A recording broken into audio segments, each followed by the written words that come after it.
हटो हटो, इतनी भीड़ क्यों लगा रखी है? देखने दो मुझे, किसी ने हॉस्पिटल में कोई कॉल किया? हाँ हाँ सर, इनके हस्बैंड ने कर दिया है। वो उधर खड़े हैं उनके हस्बैंड। इंस्पेक्टर कुलकर्णी ने भीड़ में खड़े उस शख्स की आवाज सुनकर चारों ओर देखा तो सिद्धार्थ गाड़ी से कुछ दूरी पर खड़ा फोन पर किसी से बात कर रहा था। सलूके और देशपांडे गाड़ी के चारों तरफ से भीड़ को हटाने लगे और देखा अमोलिका गाड़ी के अंदर बेहोश पड़ी थी। उसके सिर में गहरी चोट आई थी और खून बहता जा रहा था। सर ये देखिए, ये अमोलिका जी की तरफ से गाड़ी पूरी तरह डैमेज है, जबकि ड्राइवर सीट की साइड एक खरोच तक नहीं है। साफ समझ आ रहा है कि जरूर किसी बड़े गाड़ी ने जोरदार टक्कर मारी है। ये भी तो हो सकता है सर, किसी ट्रक ने इन्हें ओवरटेक करने की कोशिश की हो। जो भी हो, मगर ये सिद्धार्थ अमोलिका को इस कंडीशन में यहाँ कार में छोड़कर किससे बातें किए जा रहा है? देशपांडे सालुके, तुम अच्छी तरह से गाड़ी की छानबीन कर लो और सबसे पास वाले हॉस्पिटल में कॉल करके पूछो कि एम्बुलेंस कितनी देर में आ सकती है। इन्हें जल्द से जल्द डॉक्टर के पास ले जाना होगा। मैं जरा सिद्धार्थ की खबर लेके आता हूँ। अरे inspector, thank you so much, आप यहाँ आ गए। मैंने ही शालुके को फोन किया था। वो तो ठीक है, मगर अपनी वाइफ को इस हालत में कार के भीतर छोड़कर आप यहाँ किससे गुफ्तगू करने में लगे हैं? वो मैं तो हॉस्पिटल में कॉल करके एम्बुलेंस के बारे में ही पूछ रहा था। कितनी देर हो गई कॉल किए, अभी तक एक भी एम्बुलेंस नहीं आई है। देखिए, आप लोग भी एम्बुलेंस से पहले आ गए, जबकि कहा जाता है कि पुलिस तो हर जगह सबसे लेट पहुंचती है। अच्छा, दिखाई तो जरा अपना मोबाइल, मैं भी तो देखूं किस हॉस्पिटल में कॉल किया है आपने। अरे यही जो वो हाईवे से सबसे पास वाला हॉस्पिटल है ना, लाइफ केयर हॉस्पिटल, उसी में कॉल किया था मैंने। वो कह रहे हैं कि भेज दी है एम्बुलेंस, आती होगी। मैं जरा अमोलिका को देख के आता हूँ, बेचारी अकेली है ना। बड़ी जल्दी याद आ गया कि अमोलिका गाड़ी में अकेली है। कुछ तो है इसके मोबाइल में जो ये छुपाना चाहता है। किसी की कॉल डिटेल्स निकलवाता हूँ पहले। अरे धीरे से उठाइए अमोलिका को। देख नहीं रहे हैं कितनी चोट लगी है इसके सर में? अरे सालुके, तुम एजेंसी में कॉल करके ये गाड़ी टो करवाने का इंतजाम करवाओ। और देशपांडे, तुम जीप लेकर के हॉस्पिटल पहुंचो। मैं सिद्धार्थ के साथ एम्बुलेंस पे जाता हूँ, कुछ सवाल जवाब भी हो जाएंगे। अरे आप मेरे साथ क्यों आ रहे हैं? मैं संभाल लूंगा अमोलिका को। मेरी नर्स भी है साथ में, आप चाहे अपनी जीप में जा सकते हैं।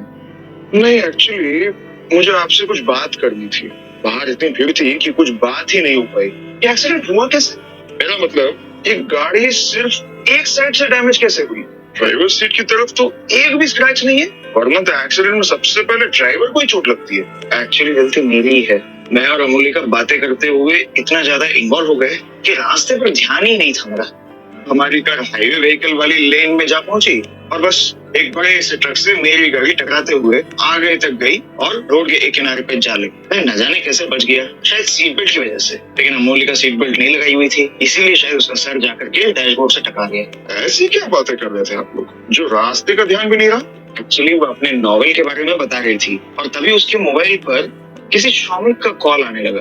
मुझे देखकर हैरानी हुई कि असली में किसी भी श्रमिक को मैं तो नहीं जानता था। वो तो जस्ट ऐसा एक कैरेक्टर है जो सिर्फ अमोलिका की नॉवेल में ही एग्जिस्ट करता है। फिर हकीकत में वो कैसे हो सकता है? बस इसी बात को लेकर के बहस बढ़ गई और ये सब हो गया। सारा झोल तो इन नॉवेल्स का ही है। अच्छा ये बताइए, अमोलिका का जो न्यू नॉवेल आने वाला है, एन अनप्लान्ड मर्डर, वो अमोलिका की 4th नॉवेल का ही सीक्वल है। 4th नॉवेल जो बेस्टसेलर भी रहा, एन इनकम्प्लीट लव स्टोरी। आपको तो बड़ी नॉलेज है। मुझे लगा था आप अमोलिका जी के नॉवेल्स में ज्यादा इंटरेस्ट नहीं रखते। पहले नहीं था, मगर इसके अवार्ड फंक्शन के बाद जब इस तरह मेरे फ्रेंड्स के मर्डर होने लगे तो मुझे भी आपकी तरफ थोड़ा डाउट हुआ, मगर अब मुझे लगता है मैं गलत था। ये तो एक कोइंसिडेंस भी हो सकता है ना। मगर अमोलिका जी तो एक इरोटिक क्राइम राइटर, इस नॉवेल में उन्होंने सिर्फ लव स्टोरी लिखी। क्यों? क्योंकि इसके हिस्से का क्राइम उसके अगले नॉवेल में आने वाला है। मतलब? चलो जल्दी करो, आप बाहर निकलो, पेशेंट को निकालना है। देखिए अब तक ब्लीडिंग हो रही है। इस अफरा तफरी में सब कुछ इतनी जल्दबाजी में हुआ कि इंस्पेक्टर कुलकर्णी की बात बीच में रह गई। मगर जब अमोलिका का ट्रीटमेंट स्टार्ट हुआ तो कुछ नए सवाल ही खड़े हो गए। देखिए मिस्टर सिद्धार्थ, अभी अमोलिका जी खतरे से बाहर है, मगर वे अब तक बेहोशी में है। सिर की चोट है तो उनकी मेंटल हेल्थ का ऑब्जर्वेशन उनके होश में आने के बाद ही हो पाएगा। आज रात भर उन्हें आराम करने दीजिए। सुबह तक इनके जागने के बाद कंडीशन पूरी तरह क्लियर हो जाएगी। अच्छा, मतलब अभी जब तक वो होश में नहीं आती तब तक खतरा तो है ही। अरे नहीं नहीं, समझिए अमोलिका जी तो बाल बाल बच गई क्योंकि आप इन्हें सही टाइम पर हॉस्पिटल ले आए। अगर ये भी अपनी फ्रेंड की तरह एक्सीडेंट के घंटों बाद रोड पर पड़ी रहती तो शायद इनके साथ भी वैसा कुछ हो सकता था जैसे इनके फ्रेंड के साथ हुआ था। फ्रेंड? कौन सा फ्रेंड? मैं कुछ समझा नहीं। क्या अमोलिका पहले भी यहाँ आ चुकी है? क्या आप इनके फ्रेंड का नाम बता सकते हैं और उन्हें हुआ क्या था? अरे अमोलिका जी तो उन्हें लेकर आई थी। उनके एक्सीडेंट के बाद काफी टाइम तक सिर से ब्लीडिंग होती रही जिससे ब्रेन में क्लॉट जम गया था। नतीजा ये हुआ कि वो अपनी याददाश्त खो बैठे। अभी 2 दिन पहले फॉलो अप के लिए आए भी थे अमोलिका जी के साथ। वैसे तो अब वो पूरी तरह सही है मगर मेमोरी अब तक नहीं लौटी। अमोलिका जी के उन फ्रेंड का नाम क्या था?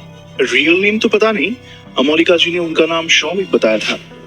इतना सुनते ही सिद्धार्थ और इंस्पेक्टर कुलकर्णी बुरी तरह चौंक कर एक दूसरे को देखने लगे। मेमोरी लॉस से पहले शौमिक कौन था? क्या वो अमोलिका के नॉवल के हीरो की तरह किसी का कत्ल कर सकता है?